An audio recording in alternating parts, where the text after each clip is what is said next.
Hello. I am the witch. I mean, my given name is Ryen Lesli, but everyone knows me as the witch. I'm a young adult fantasy author. Um, I normally do videos about candy. Everyone knows I exist solely on candy, or my claws. Everybody is fascinated with my claws. And sometimes on the weekends on Twitter, I run a hashtag game called Dirty Witch. I'll post a movie that everyone guesses, and then people will post their beverage of choice for the evening. But tonight I wanted to talk about River, my tragic girl. So my debut novel River came out in June. Isn't she pretty? And my second novel in the series is called Fate, and she comes out in November. And I wanted to talk to you a little bit about how I was introduced to River by fate. I believe that there are set points in our life, predestined moments that happen no matter what choice you make, no matter what direction you go in. These moments happen. And fate decided, the little witch, to bring me River at a time where I had no time to write. I couldn't write. It was back in 2009. I was stuck in mommy hell I'm so sorry. I was stuck in mommy heaven doing the domestic goddess bullshit. And there was just no time to write. I couldn't do anything. And fate comes to me one night in my dreams. And I'm standing in front of this book, and it's as big as a building, like 20 stories tall. And as I watch, the pages are turning. And each page is like this incredible, unbelievable world, all different. And then it stops. And all I see is emerald green. I mean, it's this lush, beautiful world that, how the earth is supposed to look before we, us humans came and trashed it. But there was this girl standing there, and she had the clearest aquamarine eyes. I knew her. I knew her somehow. We had met in some other life. The deja vu was scary, but she held her hand out, and without thinking, I took it, and she dragged me into the world, and the book slammed shut. And I've been stuck there ever since. It's called the Ebb. See, fate brought me River because she needed a voice, a realistic voice. In the young adult literary world, I find that they have a tendency to be unrealistic, and which is one of the reasons why I didn't enjoy reading young adult. Because I don't sugarcoat River, I don't curb her. It's told in a 17-year-old's voice. It's exactly how a 17-year-old would talk, cuss, think, and act. Because it's funny that River, I take her from the 21st century human world, and I put her in this backwards, preppers, live in the trees, stagnant, old-fashioned world that she just struggles in. She was taken to the outside for this tragic event that happened. I'm not going to give a spoiler away. And her mom suppressed her powers and her fairness. So she spent the last 12 years thinking she was a human. And in one moment, she goes back to the Ebb, and she suddenly is unsuppressed, and she has her power back, but she still thinks like a human. She still acts like a human. And coming in contact and meeting the teens of the Ebb is a culture shock. It would be like Cardi B going into Hogwarts.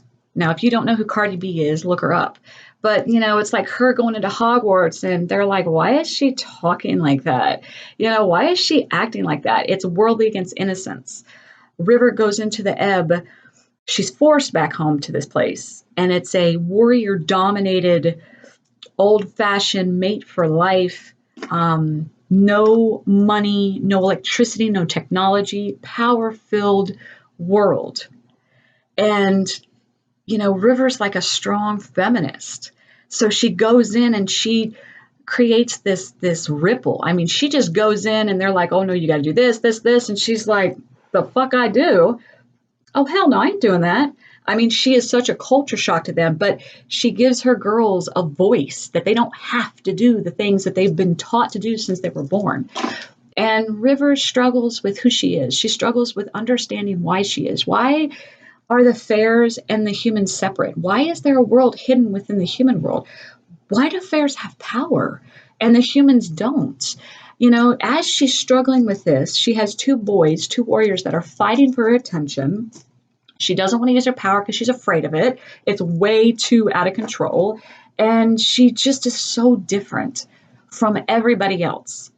And, at chapter 17, it's titled Don't Look. And River goes to the palace. I don't want to give too many spoilers away, but up until this point, River has been with the fairs, and it's all love and light and love in the earth and, very, mother-esque, hippie, just kind of this beautiful vibe. And then she goes to where the bad people are. And in a moment, her innocence is shattered into a million tiny little pieces, and her spirit is forever stained. She sees things that she should have never laid eyes on. She meets her uncle Obsidian and her sadistic Aunt Angel, who is my big bad bitch. And River realizes that this world isn't as simple as she thought it was. Her coming back home just because she's come of age isn't the reason why. Hell, her going to the outside isn't the reason that she was told. And she starts to realize that there is a whole deeper, sinister thing happening here. And my readers, realize it with her too. At the very end, Fate comes looking for River, and Fate needs a bloody sacrifice. And it leads into, I left you with a cliffhanger because I'm sadistic like that. Fate, which goes right to where I left you at the end of River. And Fate needs more than just one sacrifice, and more than one spirit is taken. And River is left dealing with the harsh, unforgiving consequences. And she finds out who she really is, like who she really, really is, and what her part has been in this entire process. And the truth devastates her.